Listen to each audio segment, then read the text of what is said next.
O Joel Rufino dizia: a esquerda não tem que ter uma política de segurança pública, a esquerda tem que ter uma política de proteção dos direitos. O que o Alessandro Barata dizia: não é direito à segurança, é segurança dos direitos. Né? Olá, pessoal, bem-vindos ao 68º episódio do podcast Segurança dos Direitos, o seu podcast semanal sobre a questão criminal, sobre direito penal, processo penal, criminologia, segurança pública e matérias afins. Estamos aqui mais uma vez, eu, no aprazível Bairro da Glória, porém eu e nossos times de comentaristas ainda neste aprazível ambiente virtual. E hoje preciso dizer a vocês que a nossa bancada está quase completa, né? Temos aqui o enorme prazer de estar conversando hoje na companhia luxuosíssima da querida Juni Cirano dos Santos, que vai dar um oi para a audiência. Muito obrigada pela recepção mais do que afetuosa. Está querendo, enfim, só porque a gente tem outros convidados hoje também, né? Você vai chamar eles de igualmente luxuosíssimos, aposto. Claro, não menos importantes e não menos luxuosíssimos. Os queridos Thiago Selle, que vai dar um oi pra audiência. Salve. E também, direto da fria cidade de Curitiba, Ricardo Krug. É só eu que não ganho presença luxuosa, né? É frio, é Curitiba, é só referência boa. Tudo bom, pessoal? Olá a todos e todas. Cada um tem o que merece, Krug. Bom, a ideia... Obrigado, meu querido. A ideia hoje, pessoal, é fazer um episódio... Você vê que comigo é inconstante, né? Eu vou variar. Não, é inconstante com todo mundo. Depende do humor dele. O Rafael tem dia que tá, assim, querido com todo mundo, tem dia que ele tá... Faz parte do processo. Privilegiando um a outro, enfim... Eu tô sentindo que essa vai ser a tônica do episódio de hoje, uma revolta contra o host. Nós vamos ocupar esse podcast. É muito bem-vinda a sua ocupação. Muito bem-vinda mesmo, porque são vocês especialmente que entendem desse assunto que a gente vai tratar hoje. Hoje, pessoal, a ideia é fazer um episódio realmente especial. A gente está aqui apenas com o nosso time de comentaristas residentes, né? Que orgulham tanto e enormemente a bancada desse podcast, que agregou tanta qualidade aos nossos debates, tanta qualidade às nossas discussões. E a gente vai hoje aqui falar um pouco acerca da importância do estudo acadêmico para as carreiras jurídicas, né? A importância do estudo, da análise, da pesquisa, da discussão, do debate teórico, da análise da dogmática para as carreiras jurídicas de uma forma geral, né? Não vamos falar só da advocacia, vamos falar das carreiras jurídicas de uma forma, digamos assim, mais abrangente, mas a ideia é conversar um pouco aqui com vocês sobre de que forma que uma coisa se vincula à outra, de que forma que uma carreira jurídica bem-sucedida, pelo menos na nossa acepção da expressão, ela está íntima e diretamente relacionada a uma atividade de estudo, a uma atividade que não seja propriamente acadêmica no sentido universitária, mas uma atividade que se liga ao estudo, à reflexão, à análise teórica, aos debates, enfim, e que a gente leve isso tudo à exaustão, né? A ideia hoje é conversar um pouco sobre isso. Só lembrar que nós estamos no Twitter, naquele perfil que todos já conhecem, @seguedireitos. Estamos na plataforma do iOS, do SoundCloud, do YouTube, do Spotify e todos os hospedeiros de podcast que existem aí na podosfera. Temos também um e-mail, que é o segurancadosdireitos@gmail.com, de forma que vocês estão repletos de caminhos para fazer contato com a gente, e todo contato é muito bem-vindo. E eu não vou mais gastar nem um minuto do ouvinte com minha própria isolada voz para dar início imediato a este 68º episódio do podcast Segurança dos Direitos, seu podcast semanal sobre segurança pública, que hoje vem no formato de um bate-papo, de uma conversa, de reflexões bastante consistentes acerca desse tema que eu apresentei aqui. Vamos lá?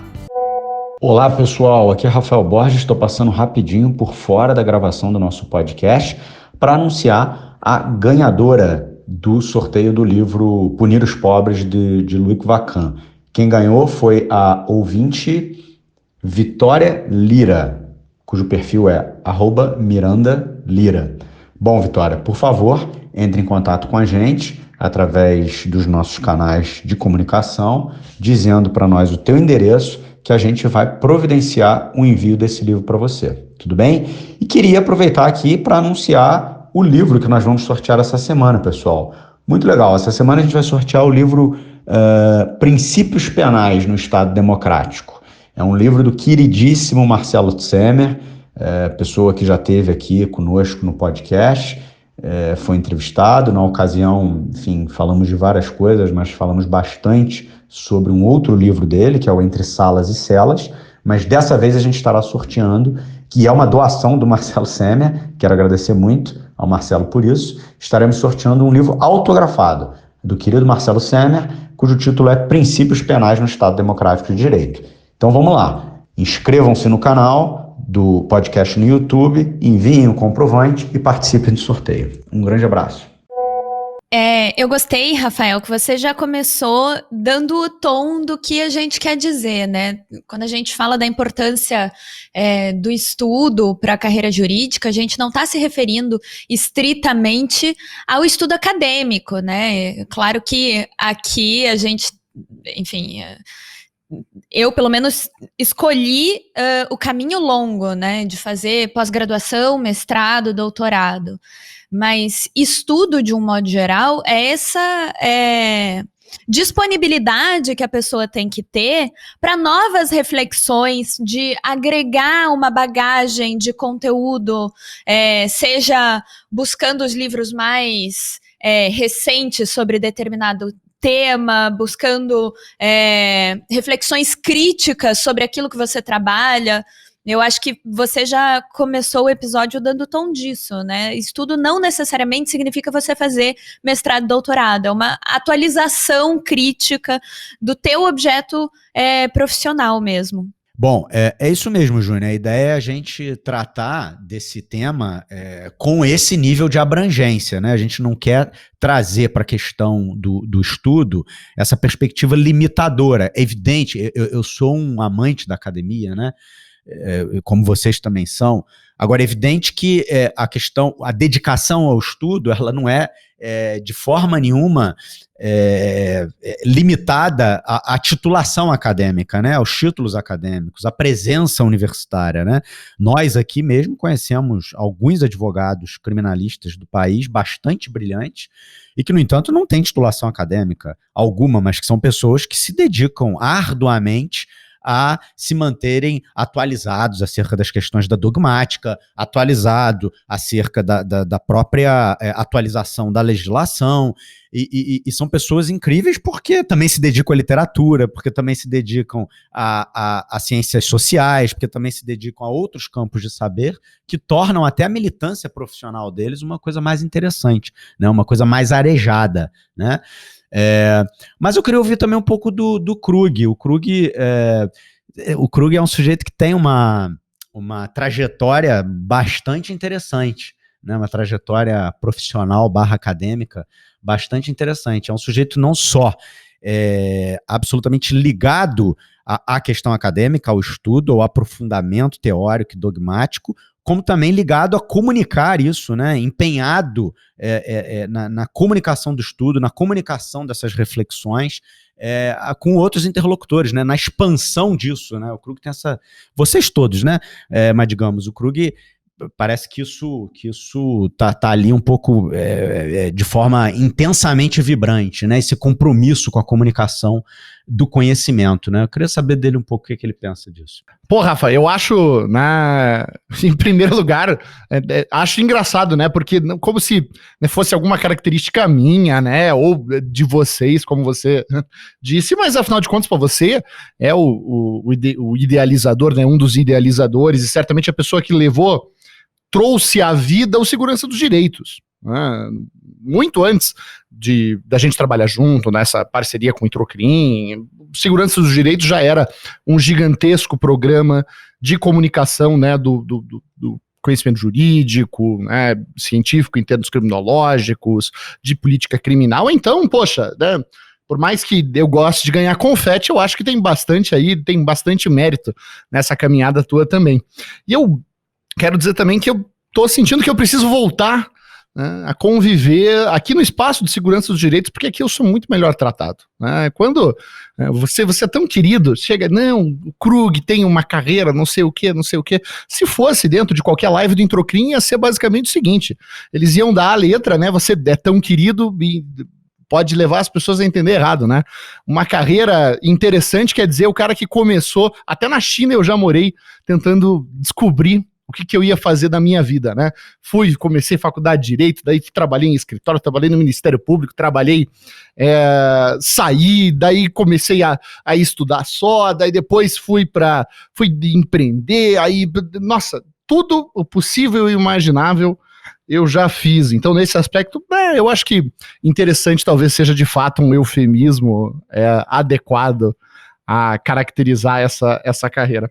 Mas, né, voltando ao que vocês tinham comentado, né, sobre essa questão, né, da titulação. Né, eu acho que é muito importante, Rafa, nós fazermos uma diferenciação que o nosso querido Thiago Tcheri, que também está aqui, deve abordar esse assunto mais adiante ainda nesse episódio, sempre faz, que é a distinção entre estudo e pesquisa, certo?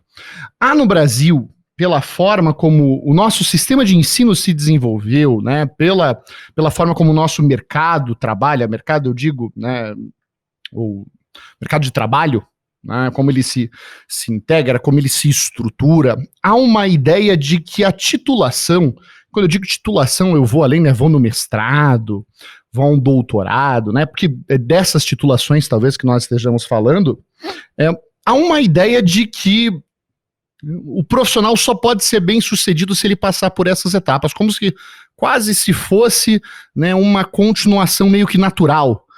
Eu acredito que muitos membros aí da nossa qualificadíssima audiência que compartilham, talvez, da faixa etária aqui de todos nós, da bancada, né, vão ter tido essa experiência do mais ou menos de você entrar na escola, né, muito jovem e meio que continuar nesse processo onde é absolutamente natural você tá sempre, numa outra instituição e depois acaba o ensino fundamental, vai para o ensino médio direto, daí depois vai para vestibular, daí depois vai para graduação, daí depois vai para pós-graduação, depois precisa ir para o mestrado, precisa ir para o doutorado, e como se isso fosse um ciclo meio que necessário.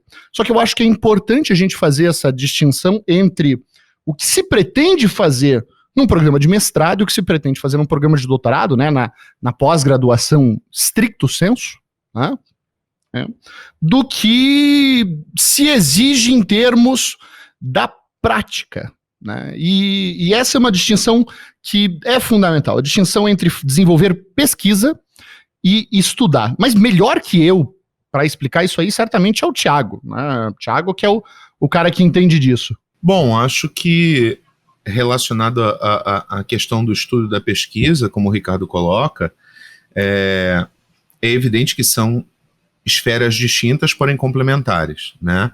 Um pesquisador rico culturalmente é sempre um pesquisador superior. O pesquisador nunca para de estudar, mas não necessariamente a pessoa que estuda, que tem o hábito de ler, que tem o hábito de se aculturar, é um bom pesquisador.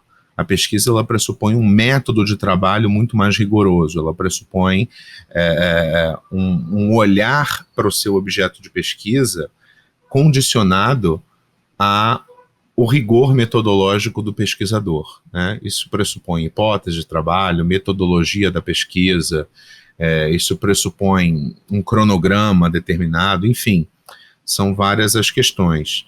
Mas dialogando com o que a Juni e o Ricardo já falaram, eu acho que a questão central é justamente a gente se colocar no âmbito em que a gente está discutindo. É óbvio que a gente está falando da importância do estudo para a formação de um profissional, mas o central aqui é que trata-se de um profissional da área do direito. Cada curso, como vocês devem imaginar, tem as suas peculiaridades. Né? E a faculdade de Direito tem duas peculiaridades muito significativas. A primeira é que, a rigor, a faculdade de Direito se dedica à formação dos seus quadros discentes para integrar o dito mercado de trabalho enquanto força de trabalho formalmente qualificada.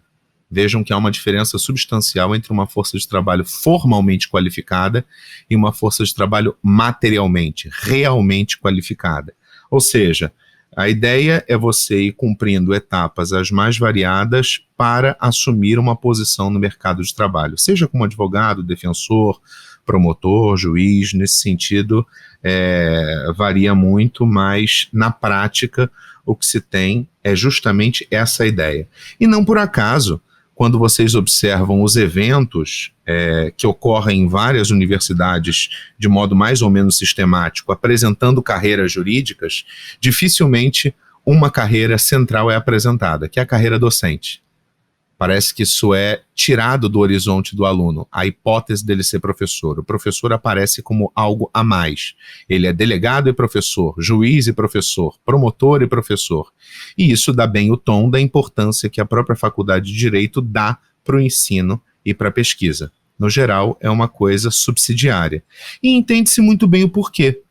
Porque, se vocês pararem para pensar, grande parte da formação jurídica, já que é direcionada para a atuação prático-profissional, ela é regida por critérios que são completamente divergentes da prática da pesquisa.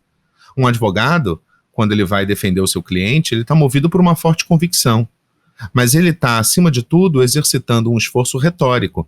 Ele está querendo pensar, por exemplo, caiu nessa vara, qual argumento vai convencer melhor esse magistrado? Ele está atuando na base da certeza também. O pesquisador está sempre atuando na base da dúvida. Ele tem que, na prática, o que a gente observa são advogados, promotores, etc., fazendo suas peças, pensando justamente o quê? Como é que eu vou embasar o meu argumento da melhor maneira possível, mas não pelas qualidades racionais dele, mas por quem também disse isso que eu estou pensando. Ou seja, no macro, no nível macro, você vê uma prática jurídica absolutamente vulgarizada, absolutamente anti-produção teórica, anti-ciência, anti-pesquisa, e não é por acaso que o nível que se observa dos advogados, dos promotores, dos juízes, dos defensores, etc., etc., é tão fraco. É uma universidade que não foi feita para as pessoas pensarem. É uma universidade que foi feita para as pessoas reproduzirem aquilo que cola. E então, mais importante ainda fica sendo o papel do estudo para se renovar esses quadros e para repensar a própria universidade. Pois é, Thiago, é justamente isso, né? Há essa distinção entre, né, as formas de capacitação que as pessoas têm dentro, especificamente das carreiras jurídicas aqui, né, que foi o tema que o Rafa nos colocou, e essa ideia de que, né, isso só se realiza a partir do desenvolvimento de pesquisa, isso é meio que uma confusão que as pessoas fazem, certo? Né? Em resumo, né, se eu puder ser usado o suficiente a dizer, é que não é todo profissional que precisa de um mestrado, não é todo profissional que precisa de um doutorado, certo? A qualificação de um profissional não se mede pela titulação que ele tem dentro de uma pós-graduação stricto sensu. O que ela mede é a capacidade dele de pesquisa, certo? O que ela mede é desenvolvimento teórico. Agora, desenvolvimento teórico não é uma coisa para todas as pessoas, certo? Não no sentido elitista, de que nem todo mundo consegue fazer, não se trata de uma análise de capacidade, se trata, se não de mais nada, de uma análise de vocação, certo? Fazer pesquisa é um processo solitário, é um processo difícil, ela envolve você abdicar de uma série de coisas, né? Tal qual, por exemplo, né, e toda pessoa que, todos os nossos ouvintes aqui, quem estuda para concurso público vai poder atestar da mesma forma, né? Esse processo de estudo específico para concurso também é uma coisa que é brutal, uma coisa que faz você se desligar da sua vida, da sua vida social não, né, mas da sua sociabilidade, né, das outras pessoas, dos seus amigos, da sua família, do seu companheiro, do seu companheiro, tudo isso acaba sofrendo, as suas relações sociais, em um termo geral, elas acabam sofrendo porque é um exercício de muita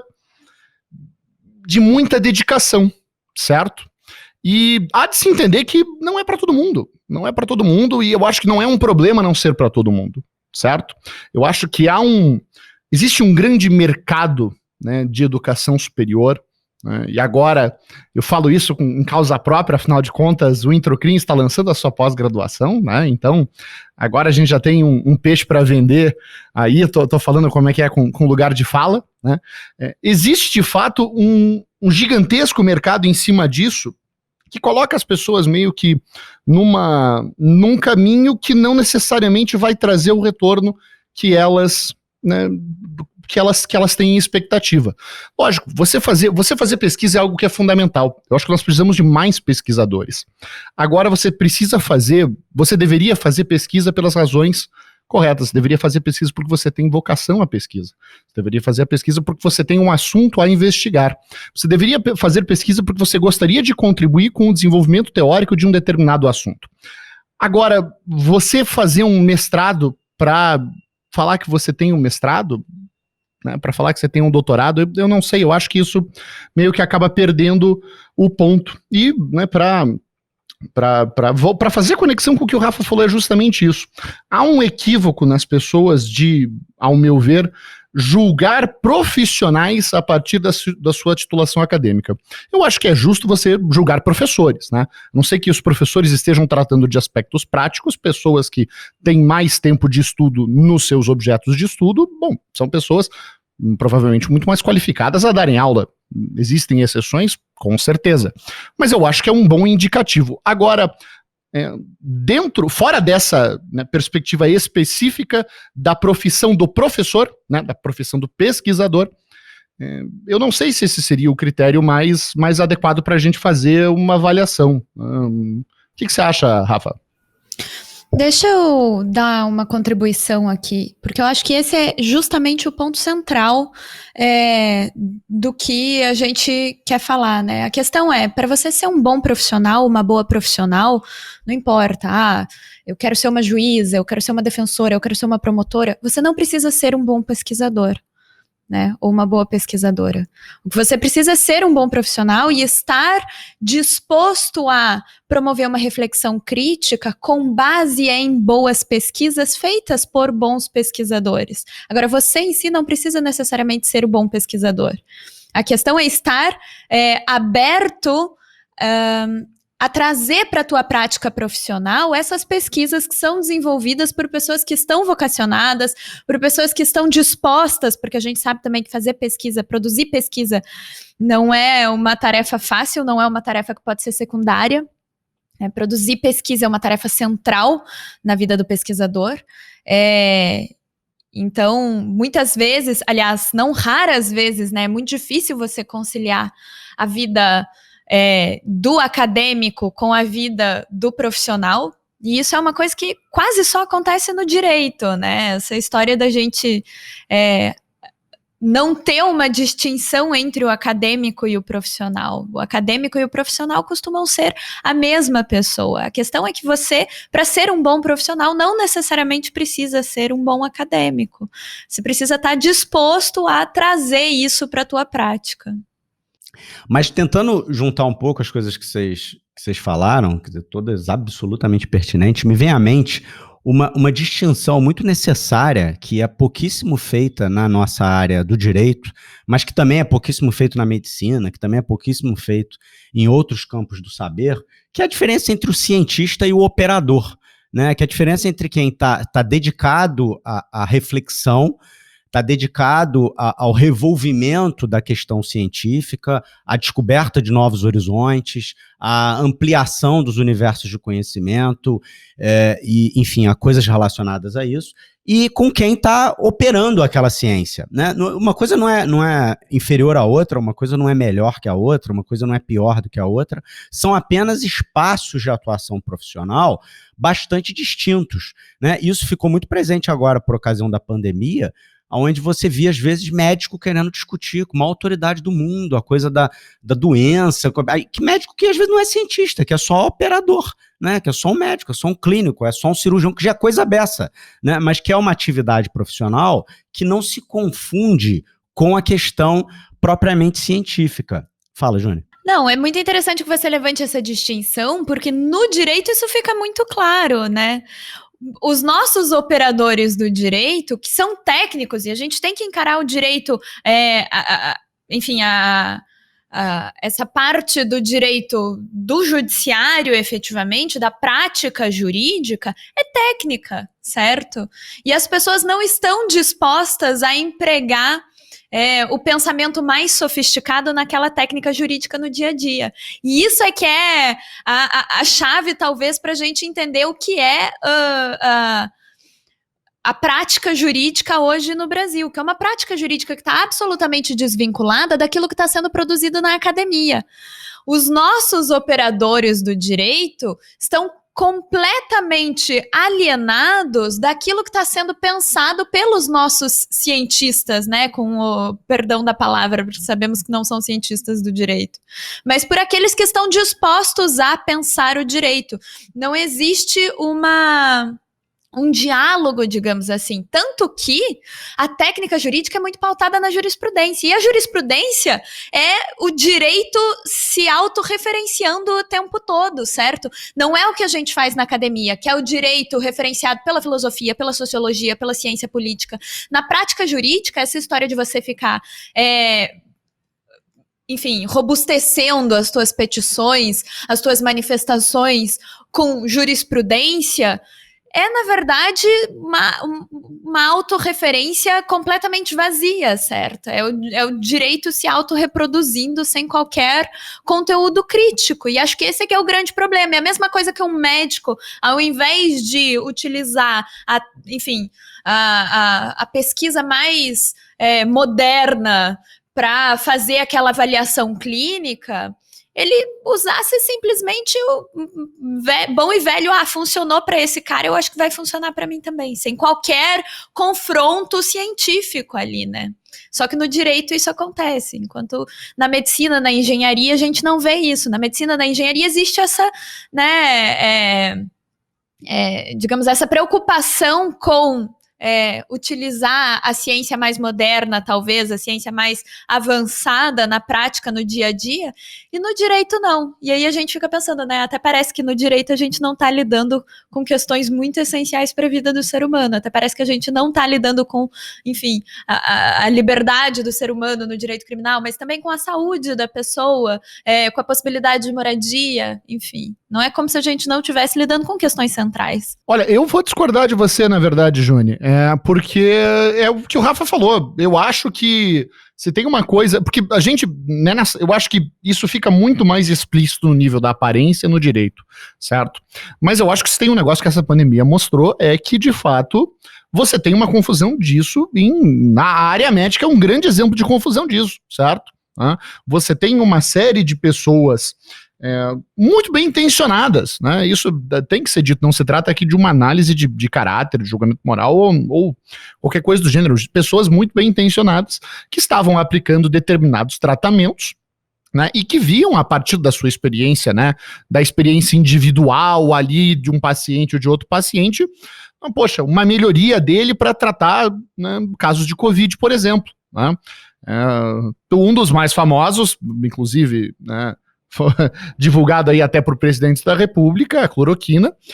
Muitos médicos juravam de pé junto, não, mas eu estou dando isso para os meus pacientes, e isso está funcionando, isso está ajudando eles a fazer. O problema é que, nesse caso, né, também há uma distinção entre o que a prática imediata está fazendo e o que uma pesquisa científica é feita. Né? Como uma pesquisa científica é feita, você não tem nenhuma forma de grupo de controle, você está trabalhando com um grupo de pessoas, né, um grupo de sujeitos, para analisar o teu objeto muito limitado. Então, eu acredito que por mais que isso seja muito mais explícito dentro do direito, eu acho que essa é uma confusão que não se resume a esse nosso mundo, sabe, Juni?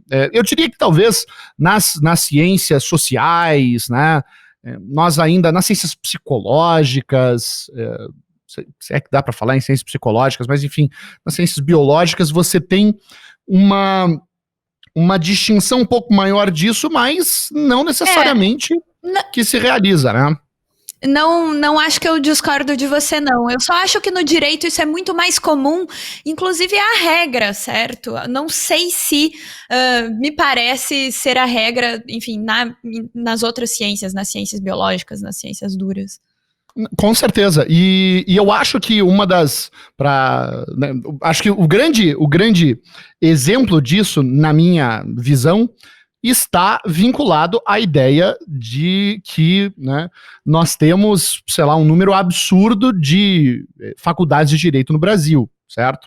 Para mim, o maior sintoma do problema dessa confusão está na capacidade que nós temos de formarmos professores de direito, certo?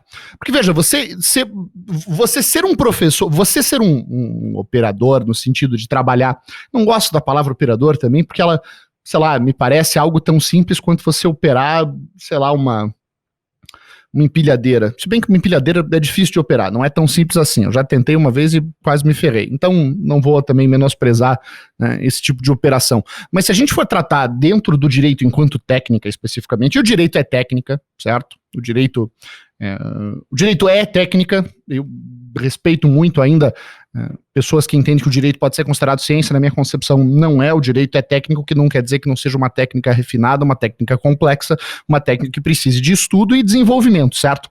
Mas há uma distinção, e a distinção central dessas duas coisas que nós estamos falando, eu acho que essencialmente é essa, né? A capacidade de operar algo não necessariamente faz com que você conheça aquele algo, né? Isso partindo de uma distinção, né, tipicamente marxiana, né? Aparência e essência são duas coisas completamente diferentes. Não é porque eu vivo algo, né? A realidade independe do sujeito, da subjetividade do sujeito. Não é porque eu sei fazer algo que eu entendo aquele algo, né? Eu enxergo as coisas, mas o fato de eu enxergar as coisas não me diz absolutamente nada sobre como funciona o processo de visão, né? São duas coisas fundamentalmente diferentes, e por serem fundamentalmente diferentes, me espanta como é possível nós termos tantos professores de direito no Brasil. Porque, veja, o direito é algo extremamente complexo, né? Falar que ele é técnica não quer dizer, resumir, que ele é algo simples, algo que possa ser descartado, algo que possa ser trabalhado en passant, porque ele trata de questões centrais. Ele estabelece critérios objetivos, aí falando de direito penal, que é a minha área ao menos, né? Ele estabelece critérios específicos onde o poder do Estado pode trabalhar, pode agir, certo? O direito penal funciona para criar critérios objetivos para, né, limitar o poder punitivo do Estado. Isso não é uma coisa simples, né? Quando nós falamos em teoria da ação no direito penal, nós estamos falando de filosofia, nós estamos falando de coisas extremamente complexas, né? Quando eu falo em culpabilidade, quando eu falo em dolo, quando eu falo em culpa, são categorias extremamente complexas, e tratá-las como se não fossem é um grave problema, né? E o que nos leva, eu acho que a esse sintoma, né? O sintoma de que é assustador. O fato de nós termos tantas faculdades de direito, para mim, não é assustador porque nós estamos formando tantos juristas. Eu acho que não precisa tanto jurista, mas esse não é o primeiro problema para mim. O que mais me assusta é a capacidade que nós temos de ter profissionais qualificados o suficiente para ocupar o posto de professores nessas cadeiras. Veja, você ser um professor é algo muito específico, né? E eu entendo, e eu falo isso de um ponto de vista de um comunicador, certo? Todo o trabalho que nós fazemos pelo Introcrim, tem vídeo no YouTube, tem live, tem Instagram, tem tudo isso aí é válido, mas eu entendo perfeitamente que, especialmente nesses meios, especialmente quando eu estou falando de coisas que estão fora dos meus objetos de pesquisa específicos, é muito difícil de eu me autodenominar um professor, certo? Eu sou um comunicador, eu estou tentando dar uma introdução a esses assuntos, mas de forma alguma exauri-los, ou passar a ideia de que eu domino-os, né, para além da minha capacidade. E o problema, eu acho que está aí, né? O problema está que a forma como se constitui o nosso mercado de ensino brasileiro dá liberdade a que as pessoas, né, por repetirem algumas coisas diversas vezes, na sua simplicidade, acharem que elas têm o conhecimento de fato sobre aquilo, e isso, né, incentivarem muitas pessoas de fato. O Krug, eu acho que usa uma metáfora bastante feliz, que é a da questão da empilhadeira, mas eu sempre pensei nessa mesma situação concreta, né, que você, mas com a coisa do computador, né, que é um instrumento que a gente usa já de forma banal, porque ele faz parte das nossas vidas, mas pouquíssima gente sabe o que é a essência do computador, como que os circuitos funcionam, como que aquelas informações se conectam, né? Muitas vezes a gente usa os atalhos, usa os caminhos, usa... Enfim, e isso acontece muito com o direito, sobretudo naquela ponta a qual o Thiago se referia antes, né, na fala dele. Quer dizer, e que eu endossei, né? Você tem essa dimensão científica, que pode ser passível de crítica mesmo, mas que existe, né? A dimensão científica do direito, ela existe, inquestionavelmente. Você pode não querer tratá-lo como ciência estrito sensu, né, à luz de outras ciências, mas existe uma parcela bastante interessante da comunidade jurídica dedicada à reflexão, né, desse objeto de estudo numa perspectiva científica ou numa perspectiva técnica muito complexa. É a ciência sobre o direito, não a ciência do direito, né? Exato. A partir de uma técnica muito apurada, de uma técnica muito sofisticada, e você tem, de outro lado, quem opera essa máquina, né? Quem mexe no computador sem saber exatamente como como ele está funcionando. Aquilo que o Thiago fala sobre que o advogado, né, entra numa causa, né, com as suas convicções e, às vezes, avalia o terreno para ver se coloca que tipo de argumento ele vai entoar à frente daquele magistrado, que tipo de argumento que ele vai levar para aquele tribunal. Esse é um debate que eu acho que ele é meio extrajurídico, né? É um debate que fala sobre a política, que fala sobre o uso político do direito, né? O direito é muito mais, talvez, do que qualquer outra ciência, instrumento de poder, né, instrumento de luta política. O direito tá aí para substituir a guerra, né? Os instrumentos jurídicos, eles estão aí colocados um pouco para esconder a natureza virulenta e violenta e cruel do capitalismo financeiro. O direito está aí para dar uma amansada nas visões, para fazer que a coisa não pareça tão bárbara ou não pareça como ela realmente é, né? Mas o fato é, isso não é direito, né? O Thiago falava, mas essa coisa e aí me perdoem, né, os adeptos, mas essa coisa de teoria dos jogos, isso não é direito, porra. Tu olhar e ver o que você vai, que argumento você vai botar aqui, que argumento você vai botar ali, que argumento você vai botar colar, como é que você vai falar com o juiz, se você junta esse precedente, se você não junta. Isso não é nem operação jurídica, isso é análise estratégica, isso é outra coisa, que advogados fazem muito bem, bons advogados fazem muito boas análises estratégicas, né? Mas não significa que ali ele está operando o direito propriamente dito. Ele está fazendo outra coisa, que diz respeito muito à profissão dele também, né? Mas é outra coisa. Ele está operando o direito propriamente dito quando ele está desenvolvendo argumento, quando ele está fazendo readequação jurídica da narrativa do Ministério Público. O Ministério Público ofereceu uma determinada denúncia enquadrando aquela conduta a partir de um determinado tipo penal, e o advogado vai e oferece outra visão acerca daquele mesmo fato, ou apresenta provas que contradizem aquela hipótese acusatória original. Ali tem atividade jurídica, enfim, candente, ali tem atividade jurídica brilhante, ali tem atividade jurídica produtiva, vamos dizer assim. Agora, o problema é que num país de hiperjudicialização do cotidiano, operar o direito virou um pouco isso mesmo que o Thiago falou, virou um pouco joguete, né? Virou um pouco um país que tem quase 1 milhão de advogados, né? Um país que libera licença para curso jurídico da mesma forma como libera para padaria, e com todo respeito às padarias, realmente isso não tem muito como ser levado a sério, né? Você vê isso até hoje na forma como, e a Juni citou aí a questão da jurisprudência, quer dizer, o desapreço da jurisprudência brasileira pela produção dogmática, pela produção científica, pela produção acadêmica. Quantas vezes eu já vi desembargadores e ministros, no momento de proferir os seus votos, ou mesmo nos seus votos escritos, dizendo que, nas entrelinhas, ou às vezes expressamente, que o que a academia produzia não interessava, não importava a visão do magistrado acerca daquele tema, né? Isso não faz o menor sentido. Essa desconexão tão gritante, tão absurda, tão chocante entre o direito numa perspectiva científica e o direito como operação prática, ele depõe muito contra o direito como um todo, entende? Diga, Júnior.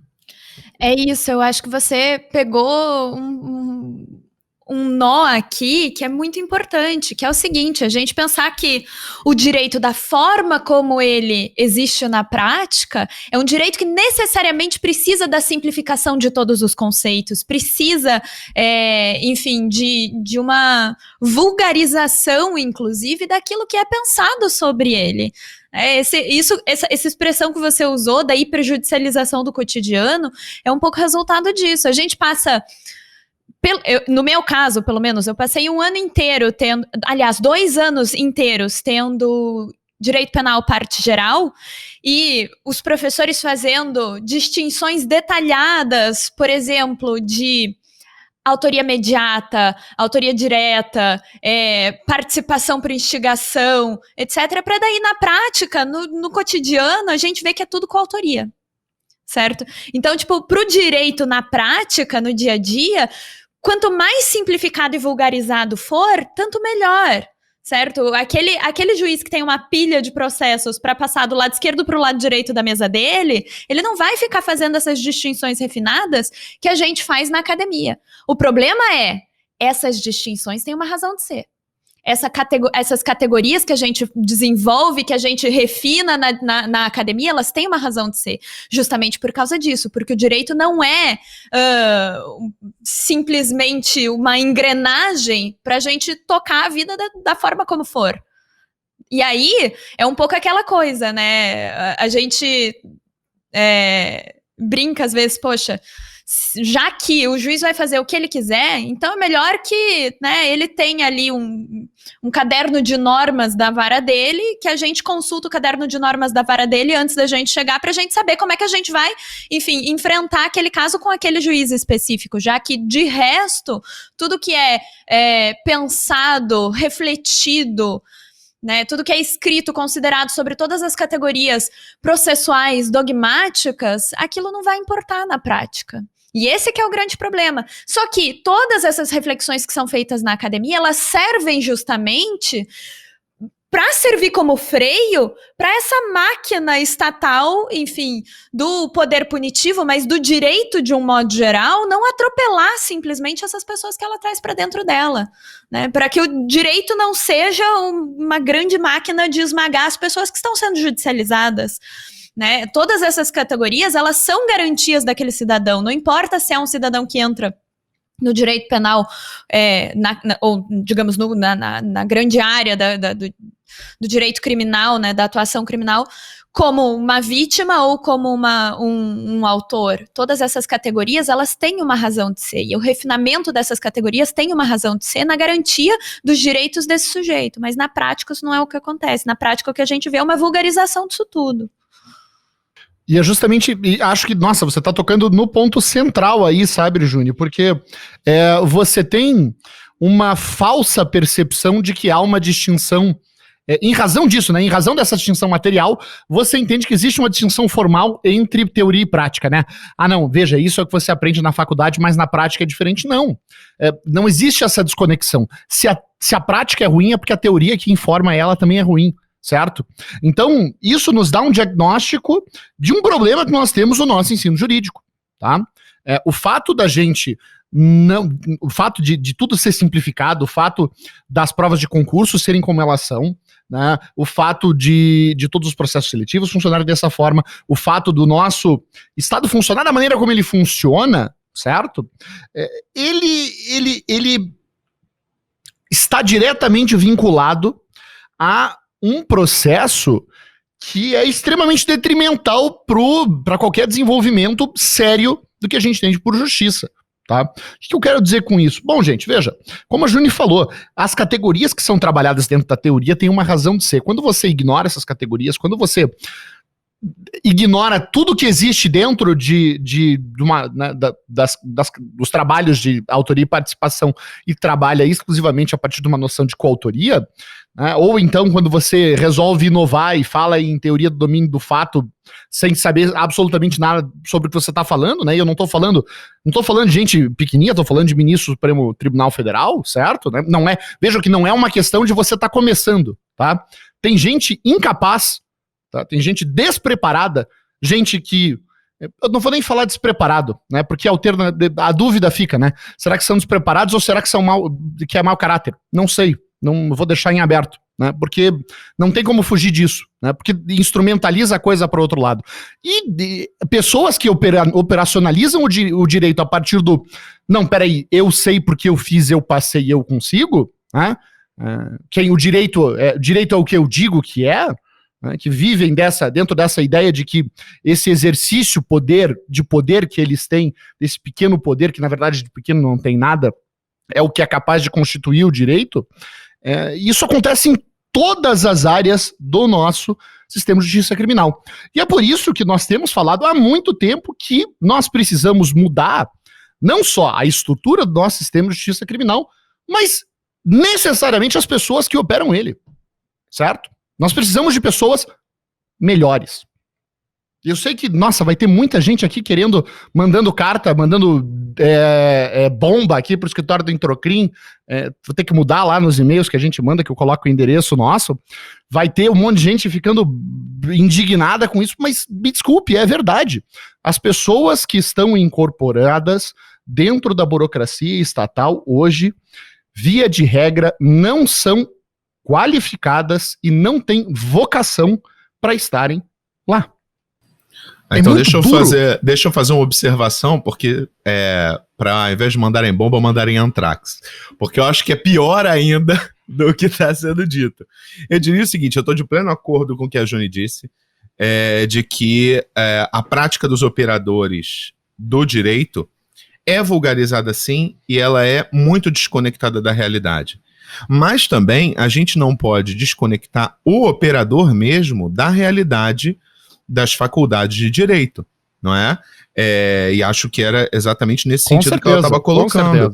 No sentido de que, pelo amor de Deus, eu estou falando aqui, gente, por favor, os ouvintes, eu estou falando da minha experiência na faculdade de direito, que já vai completar 15 anos. Deixa eu fazer um parênteses antes, Thiago. Claro. A gente não desconecta da prática, mas veja, isso a gente está falando do grosso dos operadores do direito, certo? De quem é promotor, juiz, substituto, às vezes, etc. Advogado também. Lógico, mas é que se estamos falando da burocracia estatal, estamos falando da burocracia estatal. Chegaremos na advocacia. A advocacia faz parte da burocracia estatal. A questão é a seguinte, o que mais me incomoda é se você pensa nas cortes superiores, em que cada ministro tem a sua... enfim, toda uma seleção de assessores e assessores qualificadíssimos, enfim, sabemos, né, que para ser assessor de ministro você precisa de uma certa bagagem. E mesmo nesses casos, mesmo nas cortes superiores, você vê essa mesma vulgarização. Então tem que tomar cuidado com isso também. É claro que no grosso da burocracia estatal, a gente está falando de pessoas que estão passando por, enfim, faculdades de direito normalmente péssimas, né, que se pautam num estudo muito massificado para passar, de repente, num concurso. E é claro que isso se reflete na maneira como eles operam no dia a dia. Agora... a gente não pode esquecer que mesmo nas cortes superiores, que deveria ser o local da maior aplicação sofisticada do direito, a gente vê isso se repetindo. Claro. O meu ponto é justamente esse. Se a gente está falando do grosso, se a gente está falando da maioria, a gente está falando de um problema que é sistêmico, que é estrutural das faculdades de direito. E aqui eu não me refiro tão somente, eu não vou dourar a pílula, eu não me refiro às unisquinas, não. Eu estou falando das universidades públicas também. Por quê? Porque se o operador é vulgar e é desconectado da realidade, isso significa que ele não foi formado, ou melhor, ele não foi bem formado na faculdade. Ele passou por uma faculdade, pelo amor de Deus, né? Então, a gente tem que abrir o nosso olho para perceber que a prática científica nesses ambientes, e aqui, volto a dizer, me refiro ao ambiente jurídico, é simplista, é relativista, é desconectada da realidade. Você sabe uma coisa que me irrita profundamente? É essa ladainha, essa cantilena que vai sendo repetida desde que eu entrei na faculdade, do saber inter, trans e multidisciplinar. Que na prática significa o quê? significa um menino ou uma menina formados para serem ignorantes numa gama gigantesca de áreas. Acho que o Rafael foi direto ao ponto quando ele fez menção à teoria dos jogos. É uma vulgaridade o que se faz nesse país com a teoria dos jogos. É gente, com toda a sinceridade, que não tem capacidade de entender aquele modelinho básico do dilema do prisioneiro de 4 situações. E quer falar de... E, sinceramente, vocês têm ideia do conhecimento em matemática que você precisa ter para trabalhar com teoria dos jogos? Eu falo isso porque eu tenho amigos que são da área de estatística, que são da área da matemática, e que me mostram, às vezes, eu não consigo entender sequer o que eles estão me mostrando. São sentenças e sentenças e sentenças matemáticas que não tem uma porra de um número. É dificílimo, é de grande complexidade. A teoria dos jogos no direito brasileiro virou a espécie daquele adjetivo quântico que se emprega em várias... Coach quântico, né? Eu geralmente tenho resistência quando eu vejo qualquer coisa de teoria dos jogos no direito ou quando eu vejo qualquer coisa falando em algo quântico, porque eu tenho a impressão de que a pessoa que está escrevendo sobre aquilo não é que ela não tenha a menor ideia, porque se ela não tivesse a menor ideia, sequer faria sentido o trabalho dela. O problema é que ela tem uma ideia muito restrita. O problema é que ela sabe muito pouco sobre aquilo que ela está se pretendendo a discutir. E o resultado, como vocês podem imaginar, é catastrófico. É retórica de delação premiada. É retórica de delação premiada. Ai, como é que eu vou fazer essa jogadinha aqui com esse magistrado e com esse promotor para fazer uma delaçãozinha que beneficie o meu cliente? Você não sabe lufas do que você está falando. É óbvio que num país em que sistematicamente se defende delação premiada, você não precisa entender de teoria dos jogos, você só precisa estar disposto a delatar, ô porra. É óbvio. Você não precisa... Qual é a conta que você quer fazer? É cara ou coroa? É 50-50? Pelo amor de Deus! E na prática, o que se observa é um ambiente mediocrizado. Eu faço o desafio a todo mundo que está assistindo a gente aqui. São 2 desafios. 1, abra qualquer publicação acadêmica da nossa área. Tente ler aquilo que é publicado. 90% são árvores que morreram à toa. Porque é desperdício de papel. 90% do que se publica hoje no direito, e óbvio, o Instituto aqui é Águas de Lindóia, porque eu não tenho nenhuma pesquisa na área, eu só estou falando da minha experiência enquanto ator profissional, porque eu não aguento mais ler tanto trabalho ruim. Façam essa experiência. A maioria ali não vale de nada. E uma experiência mais imediata dos nossos ouvintes que são graduandos. Você já reparou o quão melancólica é a sua vida? Você quer ver uma pessoa triste? Veja um estudante de direito.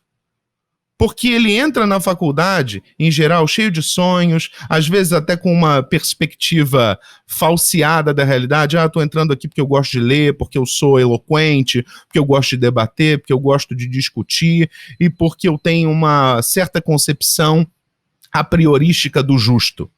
Ele entra na faculdade, esse menino e essa moça são massacrados 5 anos por um bando de docente absolutamente incompetente, desconectado da realidade. São aulas horrorosas, sofríveis. O menino sai da faculdade tendo que fazer cursinho para passar na porra da prova da OAB. Bicho, você ficou 5 anos na faculdade. Sabe? Vocês têm noção da mediocridade que é isso? E aí, qual é o resultado? É chegar em uma outra etapa acadêmica, porque alguém tem que entrar, né? Alguém tem que entrar, e você vê o desastre do que é, no Brasil, um mestrado e um doutorado. É gente que não tinha a menor condição de estar ali. Não tinha a menor condição de estar ali. E vai acabar defendendo uma dissertação pavorosa, uma tese de doutorado inútil, que precisa passar por 3 revisores de português, porque não sabe nem escrever, né? E aí, uma série de trabalhos que não valem absolutamente nada. E aí você joga na escada e escolhe um para premiar. É basicamente isso. É por isso que quando você acha um Juarez Cirino, um Juarez Tavares, um Nilo Batista, um Zaffaroni, desperta aquele encantamento que o menino quase se sente salvo. Ele vê, meu Deus, alguém está pensando no país, alguém escreve coisas que eu gosto. Mas aí ele fica surpreso quando ele vai usar isto na petição dele e o juiz faz deboche. O juiz não gosta, o juiz acha isso ideologia esquerdista, etc, etc, etc. Por quê? Porque quem está julgando é um imbecil. Ele foi formado num ambiente para formar imbecil. Não pensa, ele não reflete. Ele tem ali a perspectiva de condenação. Ele não tem reflexão crítica. Ele não tem reflexão crítica nenhuma. Então, o cenário é esse, queridos. Para modificar isso, a sugestão que eu sempre faço e que eu sempre defendo, a gente tem que começar a constituir um espaço de crítica dentro da universidade. E não é crítica escrever a palavrinha crítica no título do seu trabalho. É ser crítico mesmo. É olhar para o seu colega e falar, poxa, não gostei do que você escreveu. Isso não está fazendo sentido. Perguntar para o professor, o que é isso que você está falando? Eu não estou entendendo nada. Sabe, começar a constituir uma cultura que seja, pelo amor de Deus, que demonstre brio, sabe, que demonstre que você realmente quer estar ali, que aquilo é a sua vocação.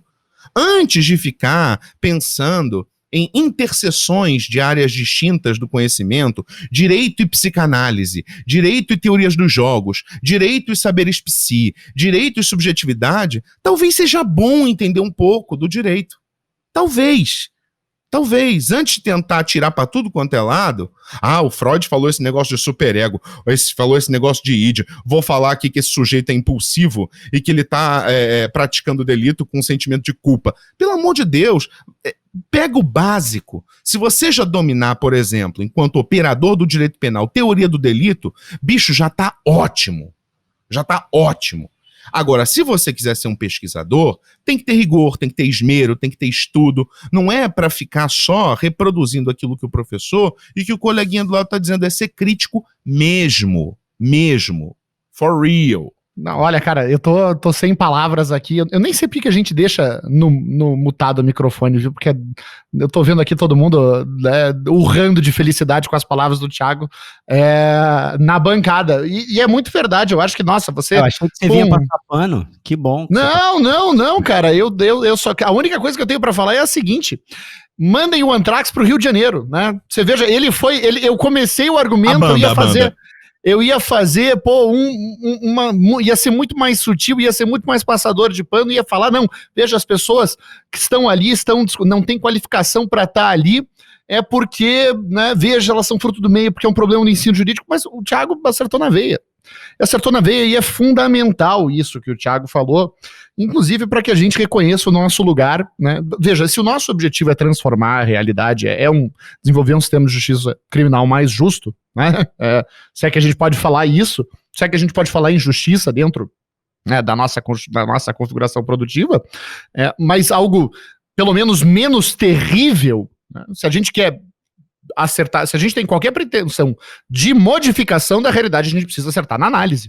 Porque se a gente erra na análise, a gente invariavelmente vai errar na ação que tem que ser tomada para trabalhar. Então, se existe um problema na formação dessas pessoas, a gente precisa atacar justamente na formação.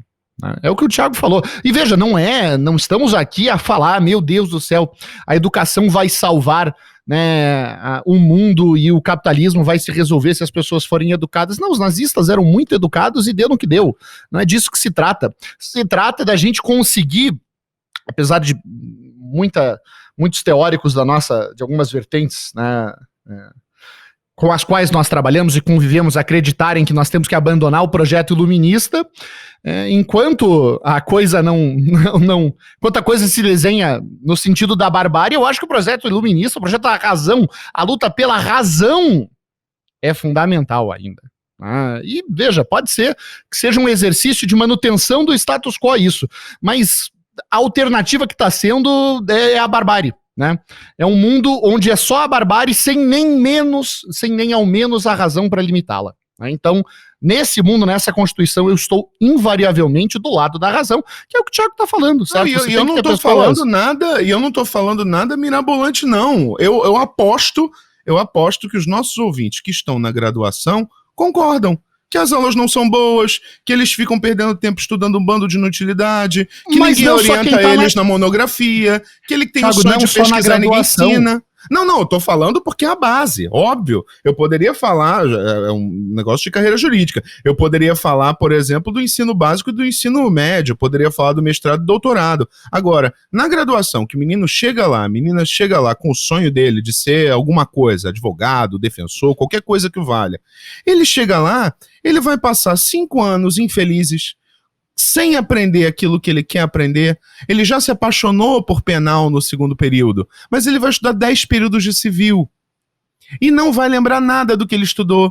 É tipo uma eterna fórmula de Bhaskara, sabe? É isso que é a faculdade de Direito. Você fica aprendendo aquele troço, você nunca vai usar na sua vida. E não tô mediocrizando o ensino no sentido de que ele tem que ser direcionado à aplicação prática imediata, não.